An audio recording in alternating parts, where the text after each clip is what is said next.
Ozgina pul to'plab qo'yuvdim. Onamga olib borib berdim. Aytdimki, 3-4 kunda olaman.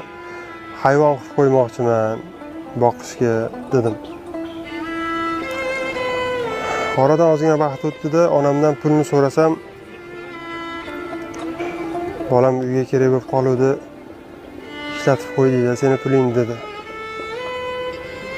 Shunda birdan jahlim chiqib ketib qoldi.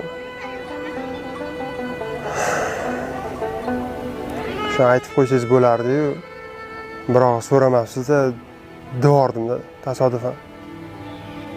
Shunda hech qachon eshitishni xohlamagan gapimni eshitdim. Onam